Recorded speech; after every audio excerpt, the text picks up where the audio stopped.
tetapi sekarang pengguna mungkin akan bersikap jaga-jaga sedikit. Dia jadi kalau barang makanan kita atau barangan pengguna ni kita boleh bahagikan kepada dua. Satu ruji, staple, satu lagi discretionary atau yang kita boleh, kalau kita beli tak beli tak apalah kan. Jadi daripada segi makanan ruji tu atau barangan ruji tu, kita expect dia akan kekal begitu, dia punya permintaan dia tidak ada perubahan. Tetapi mungkin daripada segi permintaan, daripada segi barang discretionary seperti saya cakap tadi lah, perabot, kereta dan sebagainya lah. Baik, mungkin sejauh mana kita sebagai pengguna ataupun pembeli ini akan perlu terus berjaga-jaga dengan harga barang ini? Sememangnya macam saya cakap tadi, barangan ruji susahlah kita nak berjaga-jaga kan, sebab kita perlu makan dan sebagainya. Tapi daripada segi harga barangan discretionary kan, mungkin kita boleh lihat daripada segi keperluan lah buat masa kini. Satu, kita perlu lihat adalah adakah kita yakin bahawa keadaan ekonomi akan berterusan. Kalau kita ada sikit kegusaran dekat situ, mungkin kita perlu berjaga-jaga dan membeli barang-barang yang keperluan sahajalah.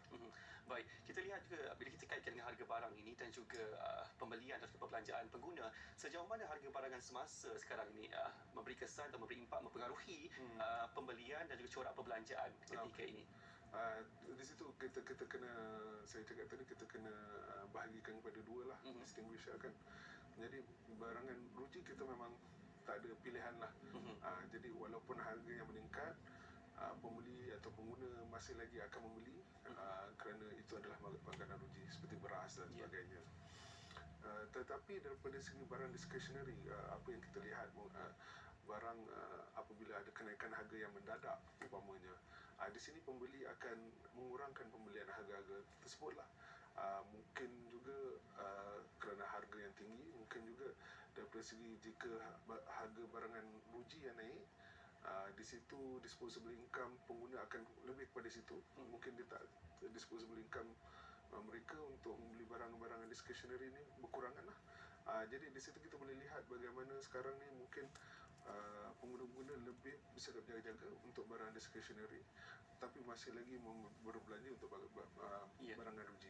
Baik, bila kita lihat, kita toleh ke belakang sedikit dalam belanjawan 2024 contohnya, bagaimana kerajaan cuba atau memberikan inisiatif-inisiatif yang penting dalam situasi mengawal harga barang ini ataupun dalam konteks pembelian dan juga perbelanjaan pengguna?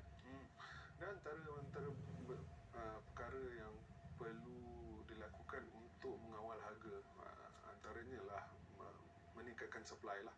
Jadi kita ada lihat bagaimana kerajaan telah memberi ada sikit insentif untuk meningkatkan supply. Lagi-lagi barangan ruji lah, beras, apa yang kita makan setiap hari kan. Daripada segi barangan lain pula, dia banyak boleh dikatakan berkait dengan apa keadaan semasa lah. Jadi walaupun kerajaan ada juga kempen untuk beli barangan Malaysia sebagainya, tapi kita juga kena ingat jika terlampau banyak permintaan, barangan akan naik juga. Jadi di situ kita kena ada macam balance act lah.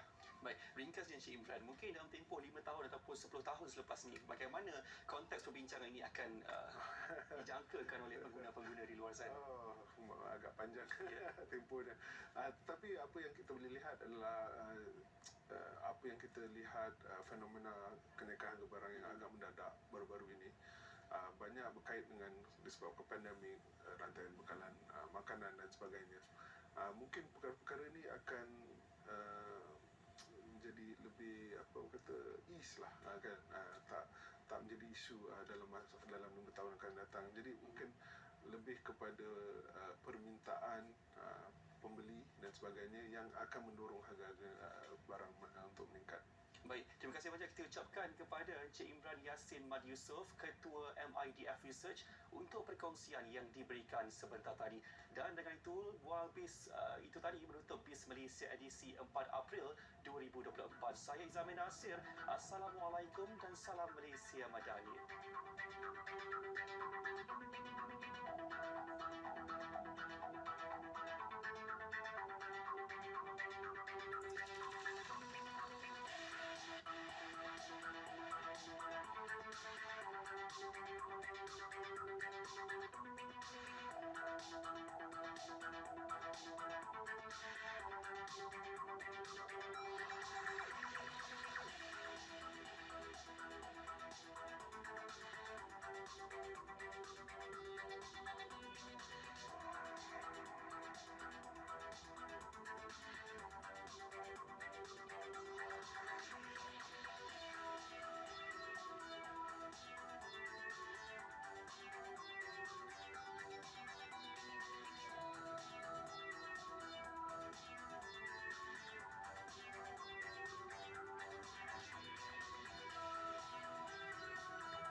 status kesihatan diri. Lakukan saringan kesihatan sebelum anda menjawab "Saya sihat".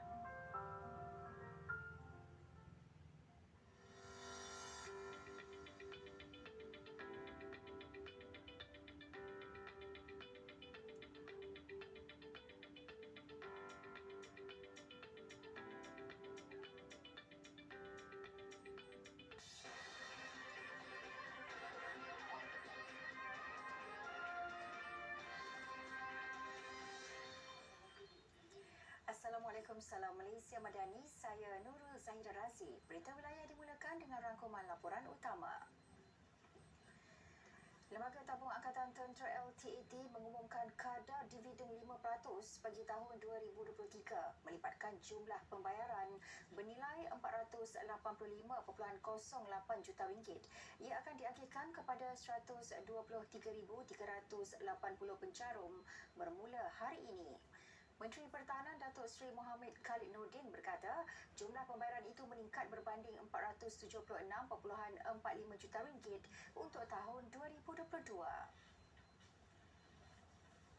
Dan dividen-dividen ini telah dapat ditentukan kadarnya berasaskan kepada keuntungan dan juga reserve LTAT yang kukuh di sebalik yang menyatakan bahawa keadaan itu tidak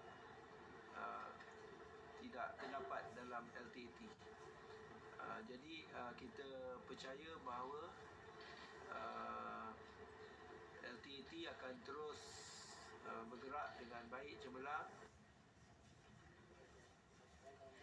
Pencarum LTAT boleh menyemak akaun mereka melalui aplikasi mudah alih MyWira atau melayari laman web rasmi LTAT.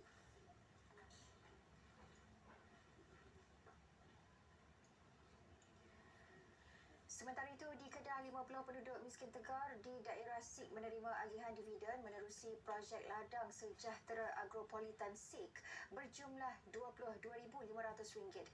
Pengurus Besar Lembaga Kemajuan Wilayah Kedah, KEDA, Isma Suhaimi Sharif berkata, penyerahan dividen sebanyak RM450 seorang itu membolehkan peserta membuat persiapan menyambut Aidilfitri. Lagi mengucapkan terima kasih atas keprihatinan daripada Kerajaan Persekutuan kepada KEDA, khususnya KKDW, yang mana negeri Kedah menerima antara penerima bantuan yang besarlah pada tahun ini. Jumlah keseluruhan dividen telah disalurkan kepada peserta bermula 2018 hingga 2024 adalah sebanyak RM122,500.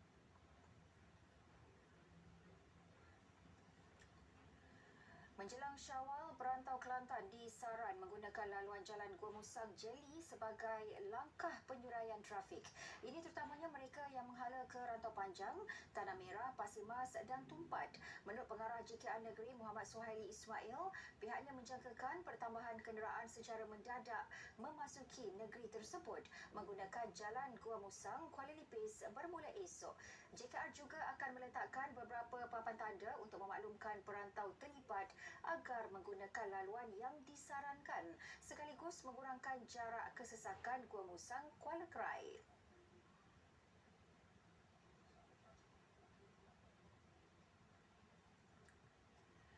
Usaha memperkukuh hubungan dua hala Malaysia-Indonesia antara tumpuan dalam pertemuan Perdana Menteri Datuk Seri Anwar Ibrahim dengan Presiden terpilih Indonesia Prabowo Subianto di Putrajaya.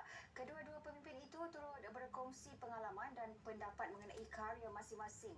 Datuk Seri Anwar menitipkan tahniah dan selamat maju jaya kepada Prabowo yang akan dilantik sebagai Presiden Indonesia ke-8. Beliau juga berharap hubungan Kuala Lumpur-Jakarta terus erat dan diperkukuh demi kebaikan bersama. Pertemuan tersebut sebahagian daripada lawatan khas sehari Prabowo ke Malaysia.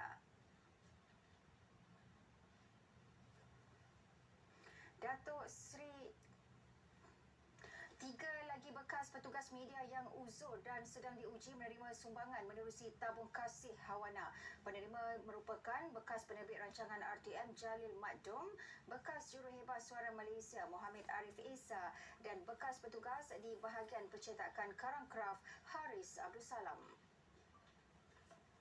Jadi rata-rata yang kita usahakan ni adalah bukan hanya sempena Aidilfitri tapi sepanjang tahun sebenarnya. Niatnya adalah untuk pastikan rakan-rakan yang pernah berkhidmat, yang telah menyumbang bakti kepada bidang kewartawanan dan juga membuat pelbagai pelaburan dalam pelbagai bidang, mereka masih dikenang.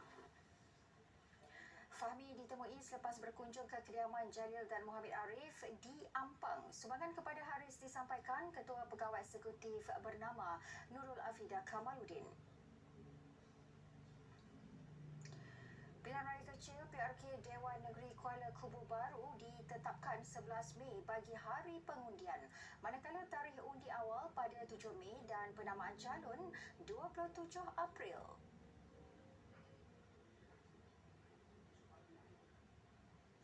Tarikh-tarikh penting bagi PRK Dewan Negeri N06 Kuala Kubu Baru Selangor adalah seperti berikut. Tarikh RIT 4 April 2024 hari Khamis. Hari penamaan calon 27 April 2024 hari Sabtu. Hari mengundi awal 7 Mei 2024 hari Selasa. Kerusi Dewan Negeri Kuala Kubu Baru kosong susulan kematian penyandangnya Lee Ki Hiong pada 21 Mac lepas. Beliau yang menjawat jawatan itu sejak 2013 meninggal dunia akibat kanser. Raja Permaisuri Agong Raja Zarif Sofiah berkenan berangkat ke program World Quran Hour di Masjid Negara pagi tadi.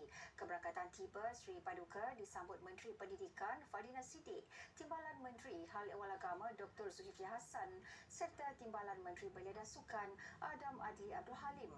Penganjuran kali ke-9 dengan tema Ummah #Grand Reset, Kesatuan dan Transformasi Sosial itu dihadiri kira-kira 4,000 jemaah. Selain mengangkat surah Al-Jumu'ah sebagai surah pilihan, majlis dibuka dengan bacaan surah Al-Fatihah dan ayat 1 hingga 5 surah Al-Baqarah sebelum diteruskan dengan penerangan sinopsis, bacaan dan tadabbur surah Al-Jumu'ah.